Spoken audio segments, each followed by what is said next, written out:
Boa noite, Flavinho. Boa noite, gente.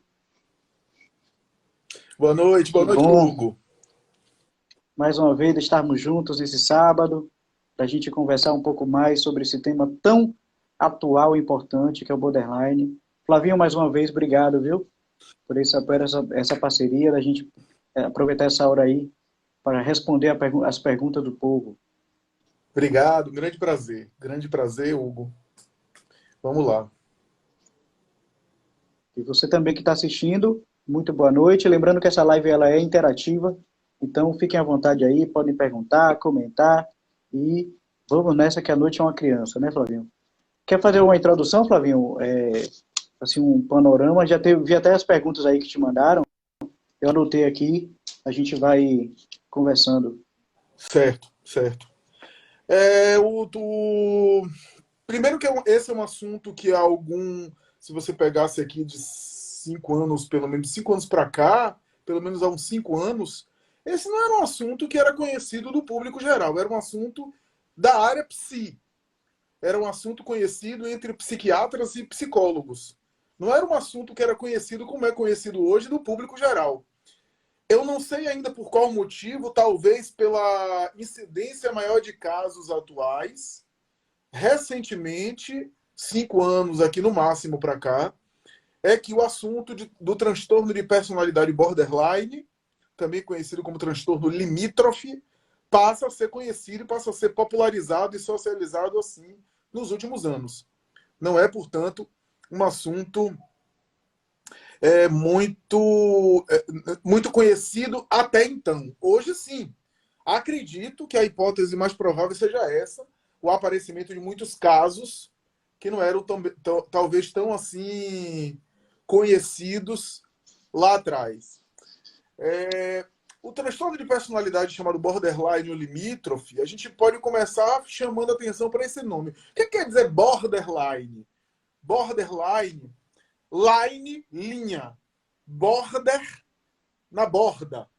Tá? Então, borderline tem a ver com, numa tradução aqui ao português, na borda, na fronteira, né? Tanto é que alguns autores chamavam de transtorno fronteiriço, na fronteira. Mas na fronteira de quê?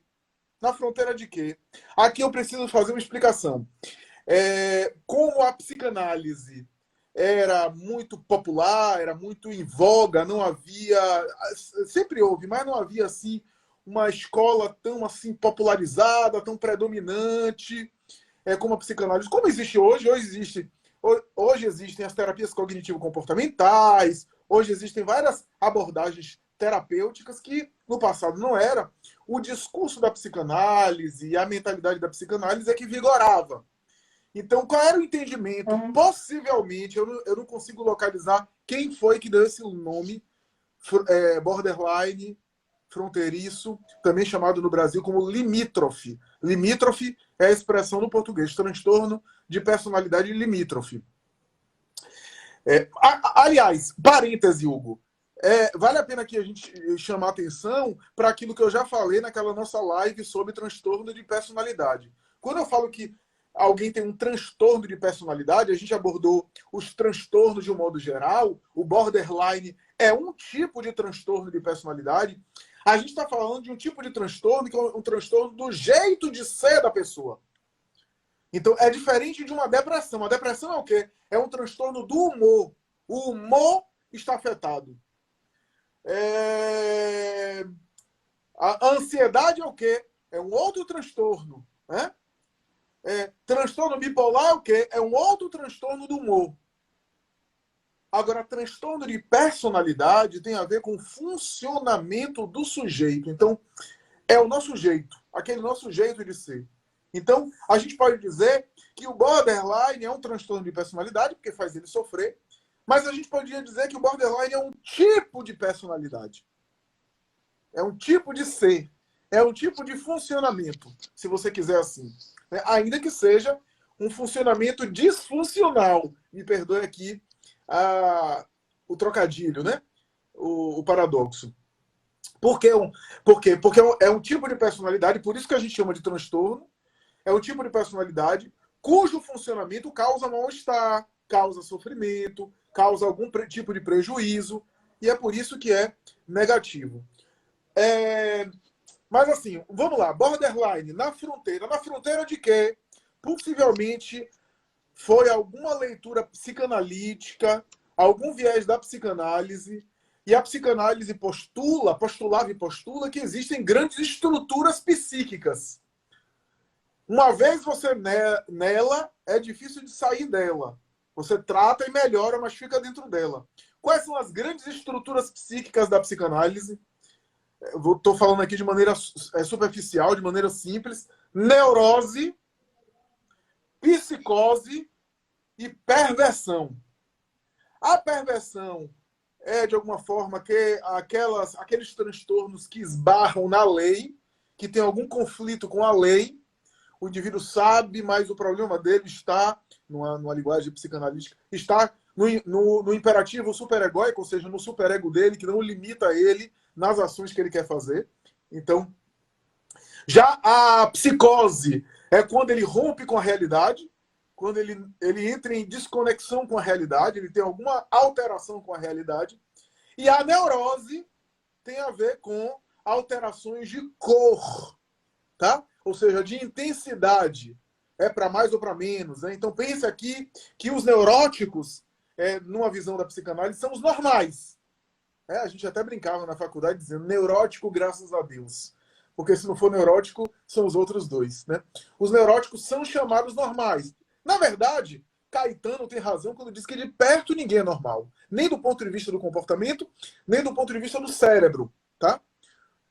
Se a gente olhar qualquer cérebro, a gente vai ver que há ali funcionamentos distintos, especificidades. Então, mas a neurose seria esses conflitos chamados conflitos mais normais, entre aspas. Ansiedade, depressão, tá?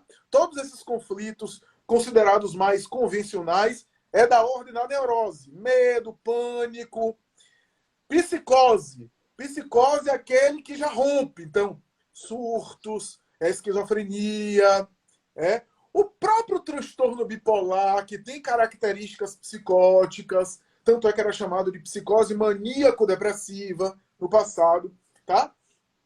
E a perversão, que tem a ver com transtornos associados a condutas sociais. Então, neurose, psicose, perversão.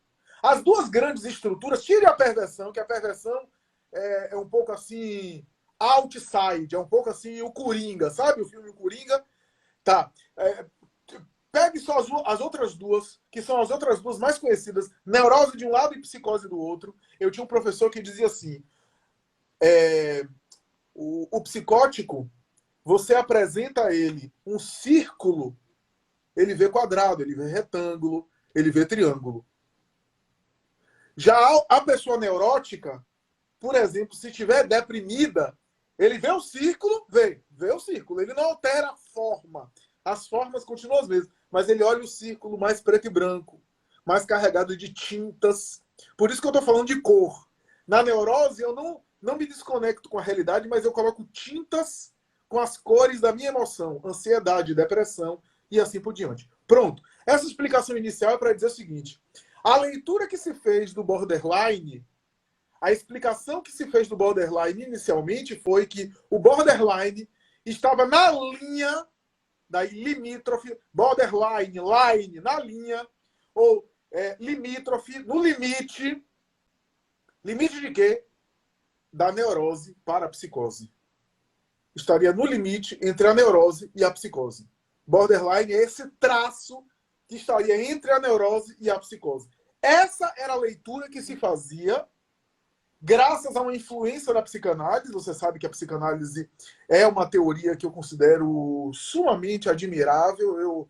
Eu respeito profundamente, embora a minha formação não é em psicanálise freudiana. Minha formação é em psicologia analítica de Jung, minha formação principal. Mas eu considero a psicanálise um divisor de águas. Mas claro que a psicanálise teve também limitações, teve imperfeições, tem ajustes no seu texto. Nem tudo o que foi colocado lá para o Freud hoje é aplicável, é claro. Mas não deixa de ser genial, né, as contribuições que ele trouxe, enfim. Então, inicialmente, esse termo borderline ou limítrofe tem a ver com esse limite, essa linha entre neurose e psicose. O tempo passou, nem sempre isso é compreendido agora dessa forma. Não se compreende. Assim, ainda há uma suspeita de que o borderline, em grandes estados de descompensação emocional e até de crise, possa surtar. Mas não necessariamente ele pode ir para a psicose, evoluir para a psicose e ficar num quadro psicótico. Não necessariamente. Poder pode, mas na verdade, poder todos nós podemos evoluir para uma psicose. O nome, eu acho o nome apropriado, borderline limítrofe, para você ter uma ideia. Mas não necessariamente todos os autores entendem que é ao pé da letra, que o sujeito está no limite entre a psicose e a neurose. Particularmente, eu acho muito interessante e é sugestivo. Há uma propensão, talvez, para o indivíduo surtar. Isso não significa dizer que o borderline vai necessariamente surtar, vai necessariamente entrar num quadro ali de psicose. Bom, dito isso, o que é que a gente pode falar sobre o borderline? O borderline, eu poderia dizer aqui de maneira simples que o borderline é emoção à flor da pele. Então, pense em alguém que é emoção à flor da pele, é uma característica do borderline. Não quer dizer que todo mundo que tem emoção à flor da pele é borderline. Eu estou dizendo que todo borderline normalmente é emoção à flor da pele. Então, pense aí. Deixa eu ver, pensar aqui em alguém conhecido. Tim Maia. Quem viu o filme de Tim Maia, o cantor Tim Maia, vai ver. Porque isso é uma coisa interessante também. Tá na borda, mas tá no limite. Tá no limite. No borderline, tudo vai para o limite. Ou melhor, tudo rompe os limites. Normalmente o borderline acaba sendo excessivo em muitas coisas. Pelo menos alguns tipos. A gente vai explicar aqui os quadros. Mas muitas vezes o borderline não tem limite. O borderline rompe com os limites. O borderline fica na borda dos limites. Tá? O border, ele tem uma característica que é a característica de ser a flor da pele. Portanto, sabe aquela pessoa que simplesmente... Sabe aquele filme Um Dia de Fúria? Um Dia de Fúria, Michael Douglas, eu acho. Que ele simplesmente entra num estado de estupor, sai do carro e sai quebrando tudo no trânsito. Um Dia de Fúria, um filme interessante. Aquele estado ali, todos nós podemos ter um dia de fúria. Só que o borderline é constantemente assim. Ele é constantemente dessa forma. Ele funciona dessa forma. Tá? Todos nós podemos ter um momento border. E aqui, Huguinho, eu quero chamar a atenção para uma coisa. Existe um conceito em psicologia e psiquiatria que é o conceito de traço. O que é o traço? O traço é o seguinte. O traço é uma característica que não necessariamente... que tem a ver com a patologia, mas não é a patologia. Vou explicar. Transtorno obsessivo compulsivo. Transtorno obsessivo compulsivo é um transtorno que é muito difícil.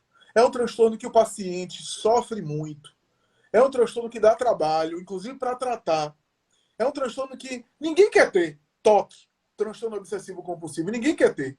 Agora, o traço obsessivo, por exemplo, a depender do grau dele, é bom. É bom.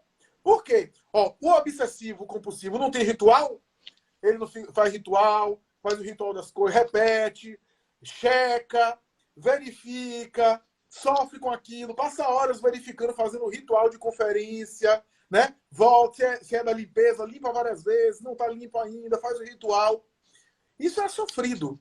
Mas a pessoa que não tem o transtorno, não tem a patologia, mas tem o traço, todos nós temos alguns traços. Toda criatura tem alguns traços. O traço não é necessariamente ruim, às vezes é benéfico. Por exemplo, ter traço obsessivo é ser organizado, é ser perseverante, é ser hiperfocado, é ser sistemático, é organizar as coisas de maneira mais estruturada. Eu tenho traços obsessivos, claramente. Então,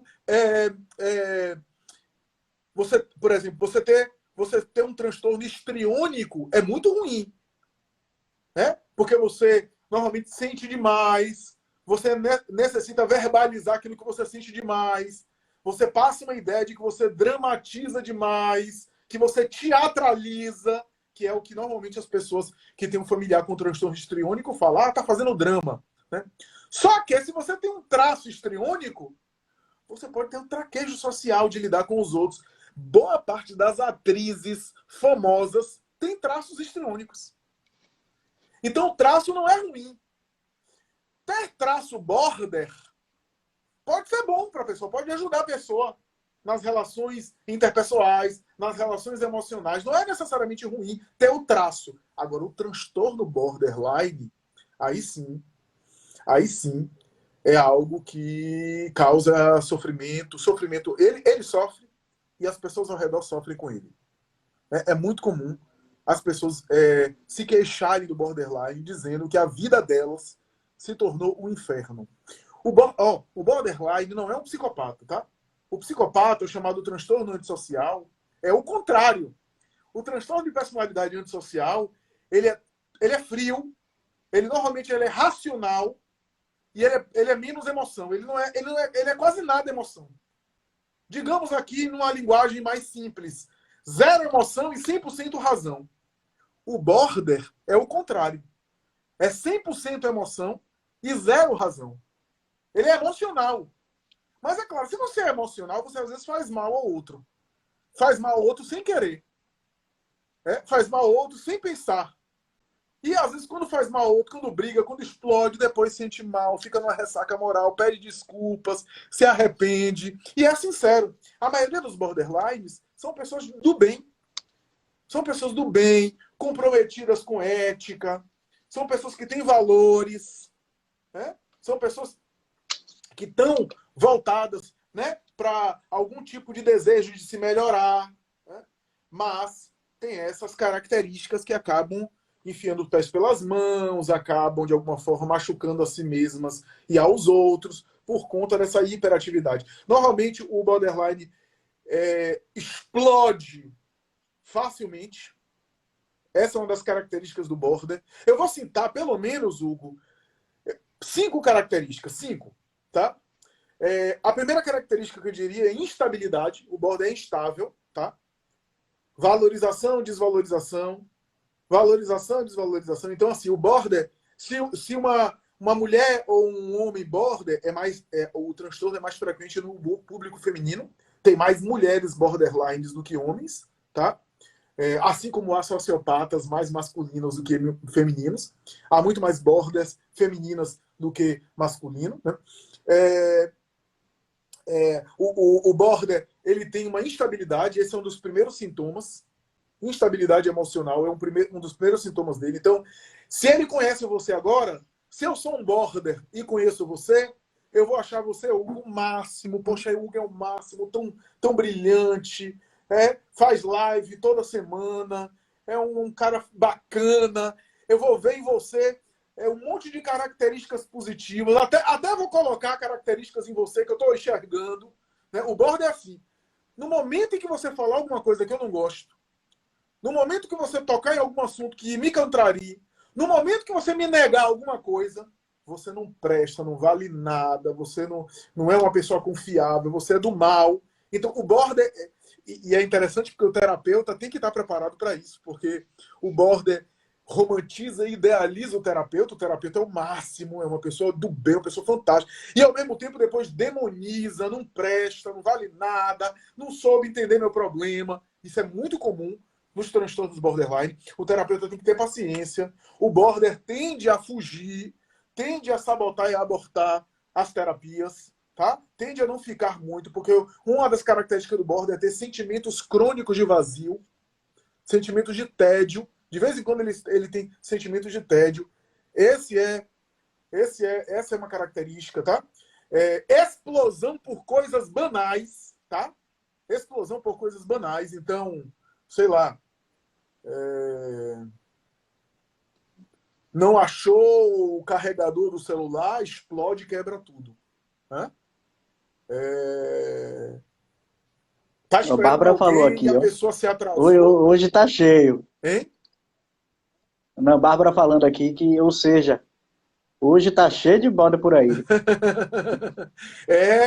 Tem aí a identificação de muitos quadros. Eu acho que é por isso que o tema se tornou mais popular, porque não era conhecido no passado. Então, instabilidade, valoriza, desvaloriza. Explosão por coisas banais, faz parte da instabilidade, porque a instabilidade pode ser tanto de relacionamento como consigo mesmo. Então, explosão do nada. Então, sei lá, a pessoa esperava que chegar em um horário, não chegou, explode, briga com todo mundo, descarrega, depois pede desculpas. Mas tem isso, tá? Um segundo sintoma, impulsividade. O border é impulsivo, tende a ser impulsivo, tá? Impulsivo em algum tipo de comportamento. A impulsividade tem a ver com alguma coisa que a pessoa faz para aliviar sofrimento ou para ter prazer. Então, o que é que eu estou dizendo com impulsividade? Compulsão por compra, compulsão por comida, compulsão por gasto, que é compra, né? Compulsão por sexo. Né? Então, essas compulsões, em geral, são compulsões que são típicas do borderline, que é uma forma de tentar aliviar, às vezes, algum mal-estar. Tá? Essa impulsividade também se manifesta nos relacionamentos, especialmente as relações amorosas. Nas relações amorosas é que o border mais se manifesta. Hugo, normalmente, o primeiro episódio de alguém border está na adolescência ou no início da vida adulta, quando começa a vida amorosa. Aí tem uma frustração, tem uma rejeição, às vezes tomou um fora, ou não tomou, mas começa o namoro, e aí o namoro é adrenalina. Namorar com border, normalmente, é viver um namoro adrenalina, alta temperatura. Repito, são pessoas do bem, são normalmente pessoas do bem, são pessoas de bom coração, de bons sentimentos, né? Normalmente são pessoas interessadas em mudar, mas namorar com essas pessoas, se envolver amorosamente com essas pessoas, é viver em alta temperatura.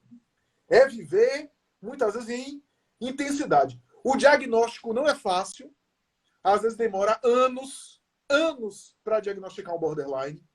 É muito comum borderlines serem diagnosticados como bipolares. Até porque eu já falei aqui que a psiquiatria muitas vezes não acompanha muito. Não porque. Eu não estou falando mal da psiquiatria. O psiquiatra vê o paciente uma vez por mês. É mais difícil diagnosticar. Vendo uma vez por mês. Né? O borderline não vai para a terapia dizendo, eu sou uma pessoa que sou muito explosiva, né? Eu sou uma pessoa que muitas vezes agrido os outros verbalmente, que explodo, as pessoas me acham problemático ou problemática. Normalmente não vai assim. O borderline vai normalmente para a terapia quando se sente rejeitados. Quando experimentou alguma rejeição amorosa. Aí vão para a terapia e ali, para diagnosticar, leva tempo. Em média, 5 anos para diagnosticar um borderline. Em média. Até porque troca de profissional, o psiquiatra diagnostica como bipolar, porque tem oscilação, mas é muito diferente do bipolar. É muito diferente. Mas tem alguma frequência, Flavinho? A princípio pode confundir. Hugo, deixa eu só citar um exemplo aqui para ficar mais claro. Quem é que não se apaixonou? Quem é que não viveu aquela fase da paixão do início do relacionamento? Aquela fase da paixão do início do relacionamento é o nosso momento border. Liga várias vezes, né? Conversa no telefone 2 horas, não sei quanto assunto tem, mas tem. Passa a madrugada toda conversando no WhatsApp, e não se cansa. Esse é o nosso momento border, quando se apaixona. Só que o transtorno borderline, a pessoa com transtorno borderline, ela vive assim. Ela vive dessa forma. Tá? Intensa do ponto de vista emocional. Então, impulsividade é uma das coisas. Então, no relacionamento amoroso, o border cai de cabeça. Ela ou ele conhece uma pessoa agora, já quer aquela intensidade total. Na segunda semana de namoro já quer casar. É uma coisa assim, tá? É uma coisa bastante intensa. Né? Isso pode se manifestar no emprego também. Né? Mudar de emprego várias vezes. Né? Sai de um, entra em outro. Essa impulsividade de largar o emprego em detrimento de outro. Né? O terceiro sintoma que eu diria é medo de rejeição e abandono. Agora eu vou dar uma opinião pessoal. Esse sintoma é o sintoma que, faz o meu pisca-alerta ligar no consultório. Essa é uma opinião pessoal minha. Essa é uma condução minha. Nem todo mundo tem essa condução. Mas de todos os sintomas, o que eu fico de olho aberto, eu pessoalmente fico de olho aberto, que eu acho que é o cerne desse transtorno, é o medo de rejeição e abandono. Medo que pode ser medo real ou uma fantasia, medo imaginário. Tá? Um medo imaginário. E isso leva o border a ter interpretações distorcidas. Tá? Então, por exemplo, eu estou aqui conversando com você, Hugo. Você acabou de olhar para baixo. Nesse instante, você olhou para baixo. Se eu sou border, eu posso dizer: o que é que você está olhando para baixo? O que é que você está vendo aí? Você não está gostando do que eu estou falando, não? Não é possível. Você não está prestando atenção em mim, não? Então, o border é assim. Ele interpreta, muitas vezes, uma atitude sua, às vezes uma atitude corporal, uma atitude do semblante, né? Uma expressão facial, ele interpreta como uma rejeição. Ele interpreta como uma rejeição. Eu me lembro de um paciente border que eu atendi e ficou super contrariada a paciente, porque no dia que eu atendi ela, me parece que a faxineira faltou e não fez a limpeza do consultório. E ela ficou super exaltada, ficou agressiva, era a primeira paciente do dia, e ela começou a dizer: tá vendo? Se fosse outro dia, outro paciente seu não estava assim dessa forma, o consultório. Mas é porque é comigo. E aí você deixa assim, esse descaso, e aí começou a me atacar. Né? O terapeuta tem que ter muita paciência. Normalmente as pessoas que convivem com border dizem que pisam em ovos com border. Né? Porque normalmente relata que o parente, o familiar que tem borderline, normalmente se magoa com facilidade. Né? Interpretações de abandono ou rejeição. Seja um abandono ou rejeição real, seja um abandono ou rejeição imaginário. Tá? Então, nas relações amorosas, o paciente vive o tempo todo evitando o abandono ou a rejeição que está na cabeça dele. Às vezes o companheiro, o namorado ou namorada, nem está pensando em largar, nem está pensando em separar. Mas ele vive o tempo todo pensando nessa rejeição ou nesse abandono. E justamente estou perguntando aqui, isso que causa... esse medo imaginário, você respondeu aí. O medo imaginário, né? O medo imaginário... talvez eu usei até a expressão errado, viu? Quem foi que colocou? Cal. Viu, Cal? Talvez eu usei errado aqui o medo imaginário. É medo de rejeição imaginária ou real. Real ou imaginária. Então, ainda que, veja só, às vezes esse medo de rejeição imaginária faz o sujeito sufocar tanto na relação, faz o sujeito ficar tanto vinculado na relação, tão ali envolvido, tão mergulhado, que justamente o medo de abandono, o medo de rejeição, leva à rejeição. Leva ao outro, ao parceiro, dizendo: não aguento mais, etc., não dá mais, e assim por diante. Então, medo de rejeição e abandono eu considero o sintoma principal. Eu considero, tá? Não quer dizer que o DSM vê assim, não quer dizer que todos os autores veem assim, sou eu que estou considerando aqui. O quarto e penúltimo sintoma, tem mais, mas eu estou colocando só alguns. O quarto e penúltimo sintoma é comportamento autodestrutivo. É muito comum, tá? Nem todos os borders têm, mas é bem frequente o border ter algum histórico de automutilação, tá? De ideação suicida e até tentativas de suicídio, tá? A automutilação passa a ser um vício, porque quando você se mutila, hoje está provado que produz neurologicamente uma reação para compensar a dor, o cérebro libera para diminuir a dor determinados neurotransmissores, né? Determinados neurohormônios, né? Endorfinas cerebrais, serotonina, noradrenalina, dopamina, que são substâncias que causam bem-estar. Então, com isso, a pessoa se corta para compensar uma dor emocional com uma dor física. Mas essa dor física, neurologicamente, produz um prazer. E a pessoa fica viciada nesse prazer. Né? Abuso de substâncias está dentro do comportamento compulsivo. É comum abuso de substâncias, tá? No borderline. Então, comportamento autodestrutivo. É muito comum automutilação está presente, tá? E o último sintoma que eu gostaria de enfatizar aqui, para abrir o espaço até para discussão, para perguntas, etc., é o seguinte. O último sintoma é o seguinte: perturbação da identidade. O border é como se não tivesse uma identidade muito estruturada. A identidade dele está um pouco fluida. Então, o border, ele o tempo todo precisa se preencher com outro, porque ele tem uma sensação de vazio, uma sensação de que ele não é completo, que ele precisa se completar com o outro, a partir do outro. Então, é muito comum o borderline, eu conheço uma pessoa que é assim, o borderline que namora um surfista, se torna surfista profissional. Namora um pagodeiro, se torna também cantora de pagode. Tá? A depender de com quem ela está se relacionando, ela acaba vestindo a camisa ali, se tornando aquilo. Tá? E ela tem uma grande dificuldade de reconhecer quem é, quais são as suas características, a sua identidade. Então, eu diria que esses 5 sintomas são 5 sintomas importantes do borderline. Tá? Vamos abrir aí para perguntas, para discussões. Diga aí. Dani está perguntando aqui se o border ele tem delírios persecutórios.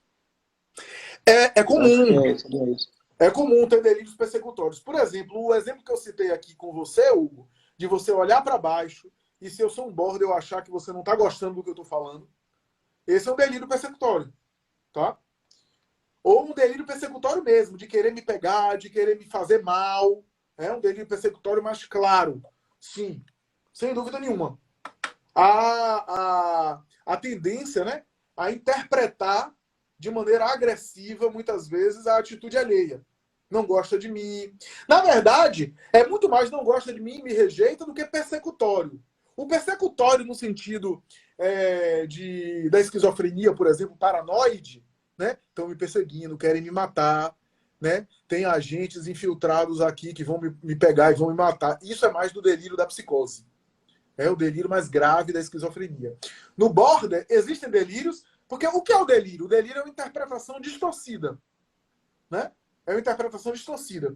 No border, há mais delírios, não persecutórios, mas há mais delírio de rejeição e de abandono. Tá? E não de perseguição, de fazer o mal, de ofender, de lesar. Mas pode haver, sim. Pode haver delírios persecutórios no border. Esse distúrbio, Flavinho, ele se desenvolve pelo meio social ou a pessoa já nasce com isso? Foi até uma pergunta que te mandaram, até com a diferença entre transtorno, doença e distúrbio. Sim. Não se sabe direito. Existe uma especulação que o borderline tem um componente genético, mas não se sabe direito. Não se tem ainda essa... Não está claro, o componente genético não é determinante. Tá? Como é um transtorno de personalidade, a nossa personalidade vai se formando até mais ou menos o final da adolescência e o início da vida adulta, onde a personalidade está formada, e se eu tenho um transtorno de personalidade, esse transtorno vai aparecer naquele momento, né? Naquelas circunstâncias. Ok, isso pode acontecer. Né? Mas não se sabe direito. Se é um transtorno de personalidade, pode ser que alguns fatores na formação da personalidade, algumas situações na formação do indivíduo colaboraram, tá? Às vezes um lar agressivo, um lar, né, ou figuras parentais, mãe e pai, agressivas e nocivas, né? Tem a subjetividade do indivíduo que reagiu a isso de uma forma, mas não está claro. Bom, o que a gente sabe, Hugo, o que a gente sabe é que um número considerável, não é todos, mas um número considerável de portadores do transtorno borderline, especialmente quando tem um sintoma de autodestruição, ou seja, se automutilam, se cortam de vez em quando, curiosamente, não se sabe muito bem por quê. Mas, curiosamente, essas pessoas sofreram algum tipo de violência sexual na infância. É o que a gente sabe. É o que a gente sabe. Não é geral, não é que todo mundo que tem borderline tem isso, mas é muito comum, muito frequente. É um dado que tem chamado a atenção. Rita está perguntando aqui se é possível não ser agressivo, se sempre é agressivo. E aí, assim, até uma outra pergunta que mandaram, que é o seguinte: como agir diante da crise? Seja o próprio paciente ou familiar. Certo. A Dani colocou descrições perfeitas, sofri muito com border, né? Os borders normalmente são pessoas do bem, mas de fato, muitas vezes o cônjuge, o companheiro pode sofrer na relação com eles. A Clarissa, um abraço, Clarissa, disse: será que eu achei meu clube? KKKKK. Um abraço, Clarissa. Repete aí a pergunta, Hugo, as perguntas que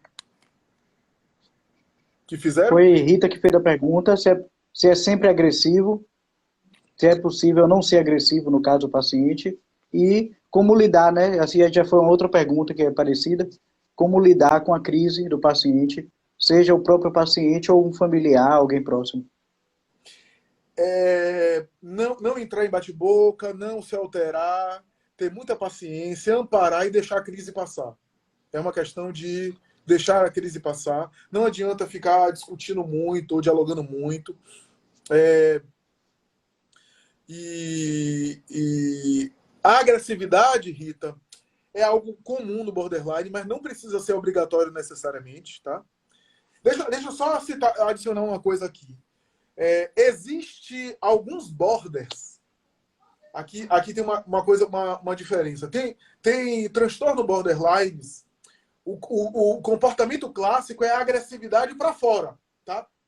Mas existem alguns borders que são agressivos internamente. A grande maioria, ou pelo menos o transtorno clássico, é a explosão. Mas tem alguns tipos de border que são implosivos. Eles implodem, tá?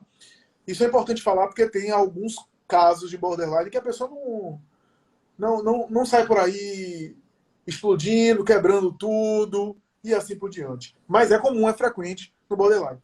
A agressividade, para evitar, Rita, só o paciente com esse transtorno fazendo terapia. E aqui eu queria chamar a atenção para uma coisa. Transtorno de personalidade, entre os quais o borderline, não tem medicação para eles. Não existe medicação para eles. É terapia a longo prazo, tá? Não tem uma medicação para transtorno de personalidade. Às vezes o psiquiatra pode entrar com medicação para dar conta de alguns sintomas que são consequências do transtorno de personalidade. Por exemplo, se está muito ansioso, pode ser que tome um ansiolítico, pode ser que faça uso de alguma substância para dormir, um hipnótico, né? Se está oscilando demais, pode tomar um estabilizador do humor, né? Pode tomar um antidepressivo, que tenha também um efeito tranquilizante. Pode. Mas tudo isso são para tratar sintomas e não transtorno de personalidade. Transtorno de personalidade se trata em terapia. Não tem nenhum outro quadro na psiquiatria que seja só de terapia ou que precise mais de terapia do que transtorno de personalidade. Porque alguns pacientes com depressão conseguem responder bem à medicação, às vezes não fazem terapia. Claro que se fizessem terapia seria melhor, seria mais importante. Mas alguns só fazem uso de medicação e tem alguma melhora. Mas não há nenhum outro quadro em que a terapia é a única alternativa, é o único caminho, como é o caso do transtorno de personalidade. Uma terapia de longo prazo, uma terapia que exige um longo tempo lidando com o comportamento ali, border, o controle dos impulsos, o controle da instabilidade, o reforçar a autoestima, porque normalmente são pessoas que têm uma baixa autoestima, que se acham muito para baixo, que se acham muito aquém, né? E aí precisam fazer de tudo para que o outro não a abandone, para que o outro não a rejeite, porque se acha muito inferior. Então acha que se o outro está com ela ou com ele é porque está por favor, né? porque está fazendo um favor, porque ela é muito difícil, ela é um peso, e aí precisa compensar isso, né? Evitando esse abandono, só que isso acaba gerando o quê? Agressividade, interpretação de rejeição, aquilo tudo que a gente está comentando, né?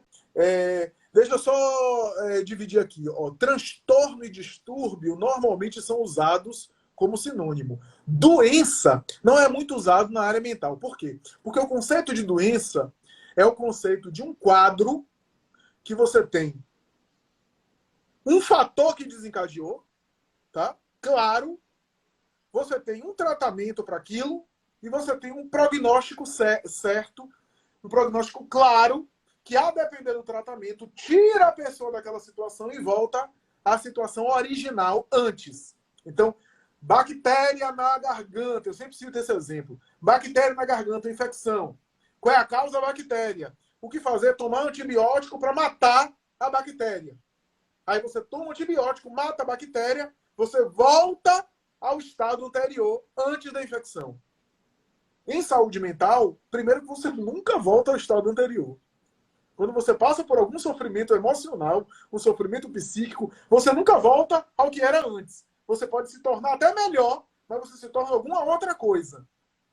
Em primeiro lugar, é isso. Depois, na área de saúde mental, não há um fator assim claro como a bactéria. Pá, aqui foi que causou. Não há.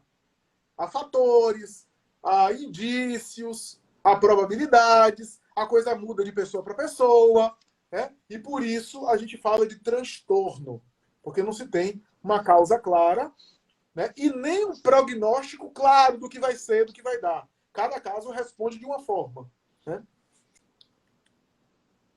Ritinha está perguntando aqui se eles têm momento de amorosidade e se são inteligentes. Sem dúvida, os borderlines, em momentos onde eles estão estáveis, eles são super amorosos.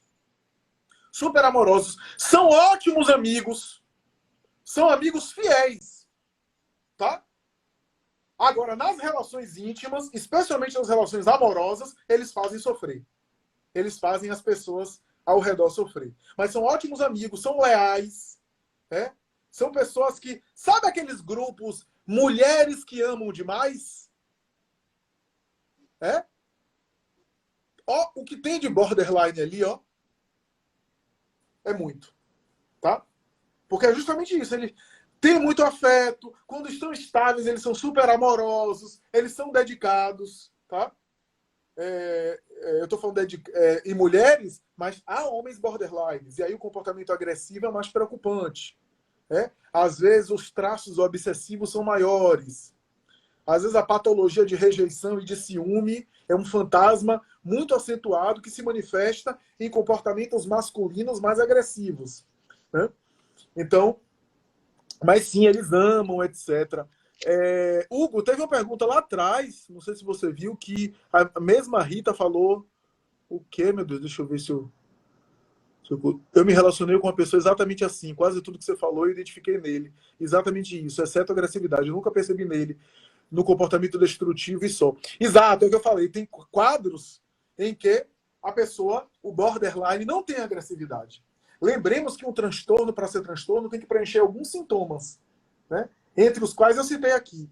Há borders que não se manifestam de maneira agressiva. Inclusive, há um tipo de borderline que é mais agressivo para dentro. Eles são implosivos. Eles se maltratam, eles se criticam, eles vivem ali, ó, se maltratando, se remoendo, tá? Massa. Até Ita Brandes, ela fez um comentário aqui que é muito importante ter o apoio da família, em especial os cônjuges. Interessante mesmo. Exatamente. Clarissa. Exatamente. Muito bem lembrado. No tratamento, se o borderline tiver apoio da família, apoio dos familiares, muito importante. Eu atendo alguns borderlines. Eu adoro acompanhar quadros assim muito exigentes e quadros, né, de transtorno de personalidade, porque eu acho que a terapia pode fazer a diferença. E eu me vejo sendo útil, talvez seja isso, aqui, fazendo uma autoanálise, né? Mas isso aí é coisa para minha terapia.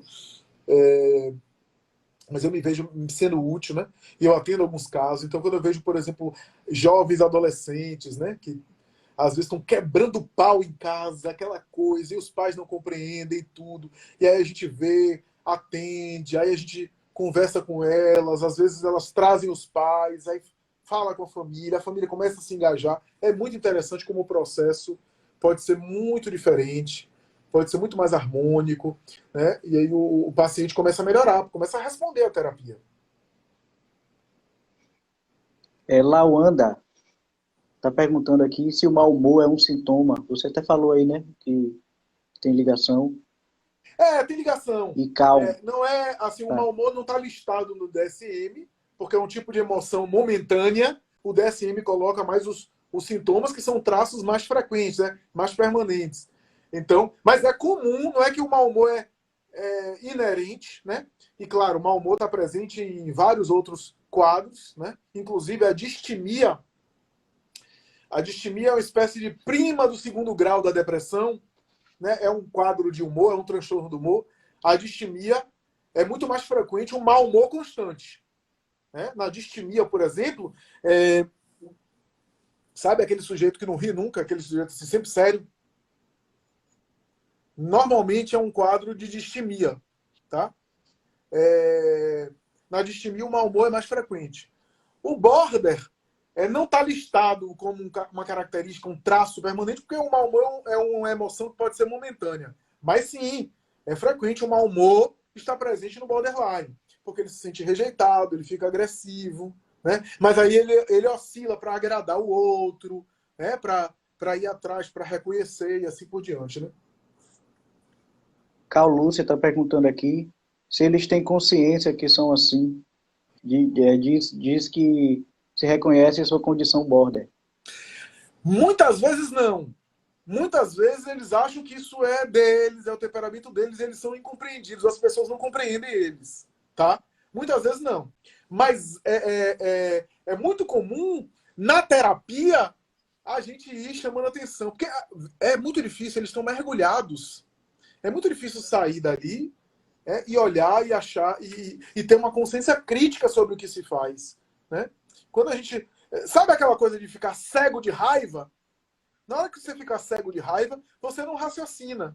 O border é uma pessoa que constantemente está cego de raiva, constantemente está cego de emoção.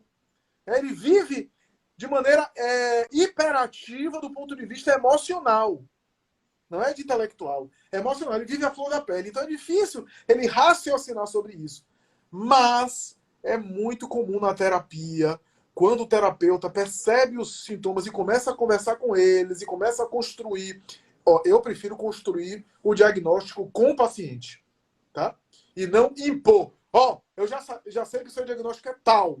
Eu vou elaborando, eu vou matutando na minha cabeça, eu vou estudando e depois eu vou compartilhando com o paciente. É muito comum eles reconhecerem. Facilmente eles reconhecerem. Realmente eu tenho tudo isso. Realmente eu sou assim. Realmente eu me identifico com esse sintoma. Realmente sou eu. Né? Eles facilmente se reconhecem e aí tomam consciência. E esse tomar consciência já é um primeiro passo importantíssimo, graças ao qual eles começam a melhorar a partir de então. Não resolve tudo, mas já é um começo. Dani está perguntando aqui, são difíceis de se reconhecer em border, né? Até porque, como são muito inteligentes, é suficiente admitirem que possuem esse transtorno. Foi um comentário até. Mas é mais Mas difícil de Flavinho, reconhecer por conta de diga. estarem excessivamente mergulhados na emoção e não raciocinam. Né? Tem foi uma jovem que mandou, ela disse que já foi diagnosticada e ela quer, assim, a dúvida dela foi se isso pode atrapalhar ela ela morando sozinha e os cuidados que ela pode ter. O border morando sozinho pode ser que o sentimento de solidão acentue um pouco mais a ideia do vazio crônico e a ideia de se sentirem inúteis,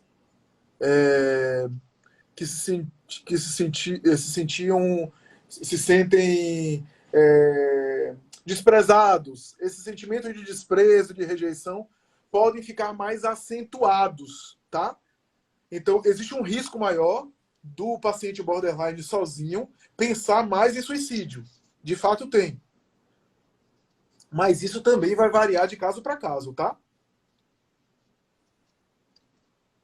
Ó, Ritinha, ela fez aqui um comentário que aí, assim, se você, assim, quiser aprofundar, porque ela falou, se tem ligação com vidas passadas, e aí como a nossa proposta, apesar de nós sermos espíritas, o nosso foco aqui é só psicologia, mas você quer comentar alguma coisa ou passa para o próximo?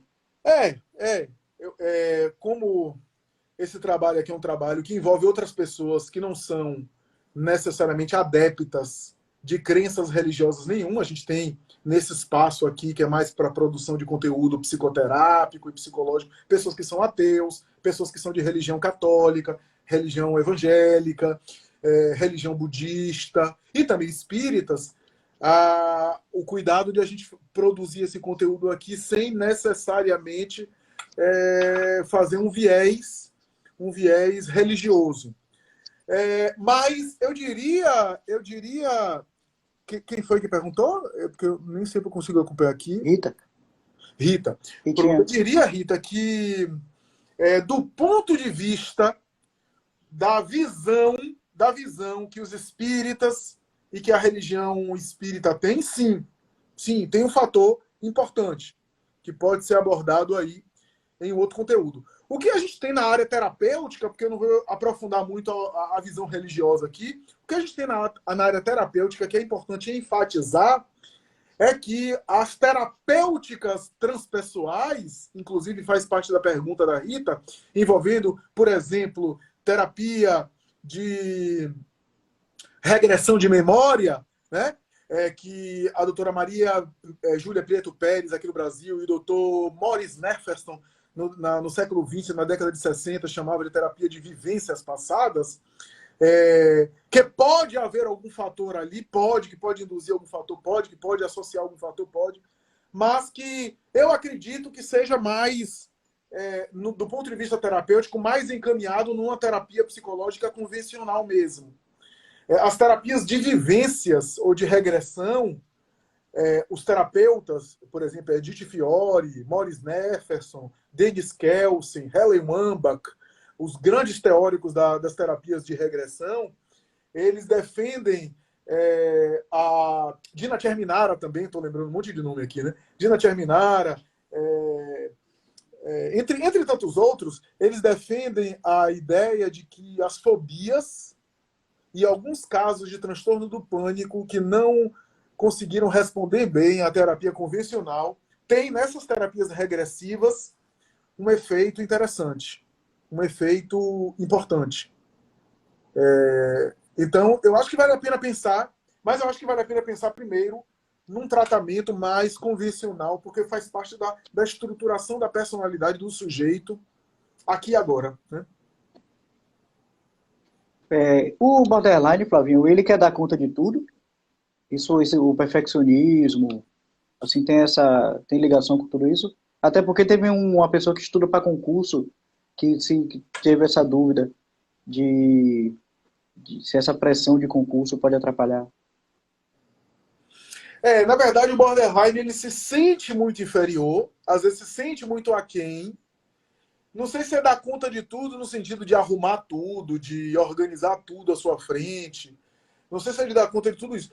O que ele fica focado, intensamente focado, é no medo do abandono. Ele faz de tudo para não sofrer um abandono. E ele fantasia abandonos imaginários. Ele fantasia abandonos que não existem. Rejeições que não existem. Eu me lembro de uma borderline que toda semana ela vai dizer: essa é a última sessão, né? Você não vai me querer mais como paciente, né? Você não vai me querer mais, né? Você vai me encaminhar para outro, não é? Então ela vivia dizendo isso. É interessante mesmo. Aqui só elogios para você. A agressão, Flavinho, pode ser comparado assim, a um pedido de socorro, de ajuda do paciente. Assim, até para manter o silêncio, manter a calma. A agressão do borderline nunca é para fazer um mal ao outro. No fundo, é um desespero por achar que está sendo rejeitado ou abandonado. Repito, o border normalmente é uma pessoa do bem. Do ponto de vista de valores éticos, de valores morais, é uma pessoa do bem. Mas pode fazer muito mal por conta dessa emoção, às vezes, em descontrole. Né? A Clarissa colocou uma coisa interessante aqui. Depois que vem a autoaceitação, é possível viver melhor e com menos momentos de ataque de nervos. A gente se controla mais, a vida fica mais leve, mas acompanhamento também é importante. De fato, o controle dos impulsos é uma das características fundamentais no tratamento do borderline. Controle da impulsividade. Maravilha. E pode, assim, afetar as minorias, né, que a gente socialmente conhece como o público, a comunidade LGBTQIA+, por exemplo, tem essa... Pode Pode. ter essa... Eu não tenho uma amostra populacional de dizer que, por exemplo, um abraço, Rita, um beijo, querida, obrigado. Eu não tenho uma amostra populacional de dizer assim que o grupo LGBTQI, o grupo das chamadas minorias sexuais, são mais borderlines do que os grupos heteronormativos, ou seja lá como a gente queira chamar. Eu não tenho essa amostra populacional. Eu não consigo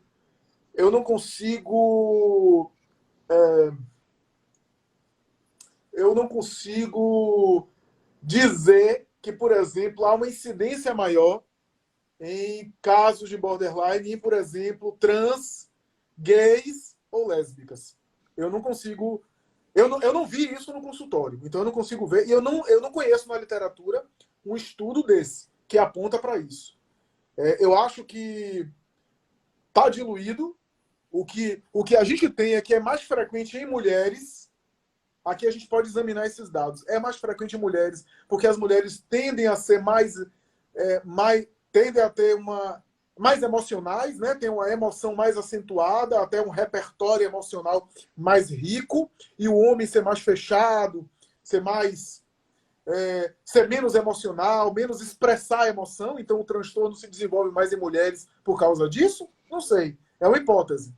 Ou será que aparece mais em mulheres porque os borders masculinos são também mais contidos? Não sei. É difícil dizer. Vou colocar uma coisa aqui, à guisa de hipótese. Só para citar homem, tá?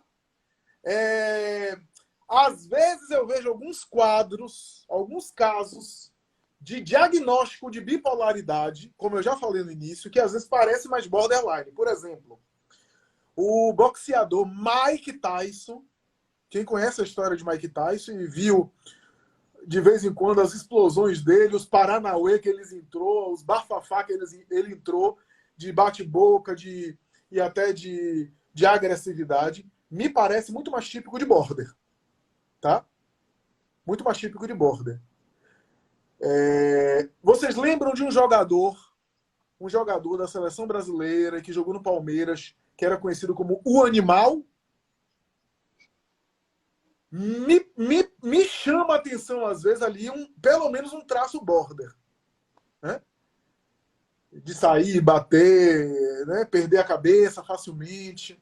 Né? Mas eu estou colocando aqui apenas como ilustração. Eu não posso dizer que essas pessoas são diagnosticadas. Eles não são meus pacientes. Então, eu não posso dizer que eles são borderlines. Eu estou colocando aqui que são características.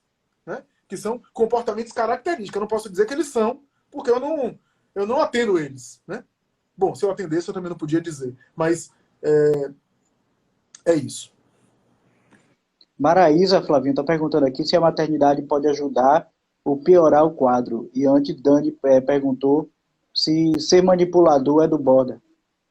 É do border. Ser manipulador é do border. Tá? Não faz por mal manipular para fazer o mal, mas o medo de rejeição é tão grande, o medo de ser rejeitado é tão grande que os borders às vezes até inventam histórias. Né? Nem todo mundo, tá? Mas dá casos que inventa toda uma história com medo de serem rejeitados, de serem abandonados. Né? Criam toda uma narrativa. É muito comum. Mas é por aí, né? E a maternidade a gravidez? piorar.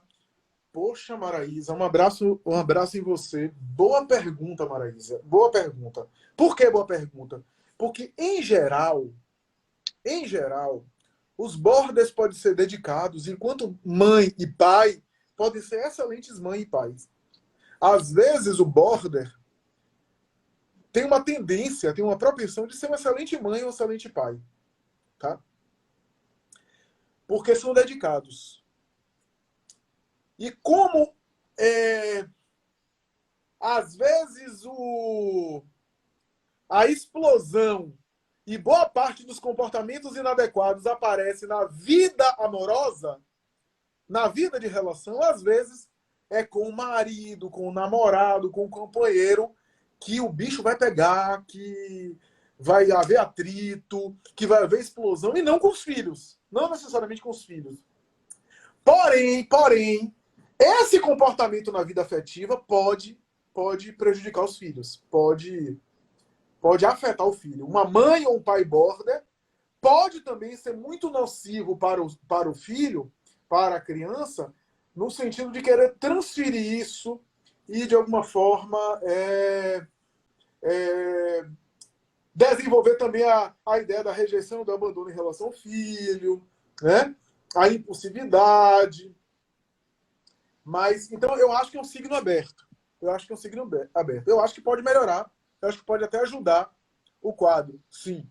Mas o paciente tem que estar atento. Tá? Tem que estar atento. Porque a relação mãe-filha é diferente da relação homem-mulher. E, normalmente, os sintomas mais inadequados aparecem na relação amorosa.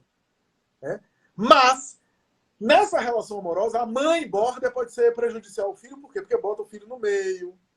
Porque, às vezes, descarrega no filho as coisas que está sentindo, né? Com outras pessoas. Às vezes, pode sufocar demais o filho. Aí, sim, pode ser muito prejudicial. Mas, eu acredito que tem chances também de melhorar, sim. Ajuda a melhorar o quadro. Maravilha. Flavinho, chegou o nosso horário. Muito obrigado mais uma vez por essa noite de estudo, de reflexão terapêutica. Tem assim, alguns comentários aqui também, de Cal, por exemplo, que os borders distorcem as coisas em favor deles. Acho que para justificar tudo isso também, mas é questão mesmo do tempo. Sábado que vem tem mais Live Comporte-se. E obrigado, viu, de coração. E quer fazer alguma consideração aí final?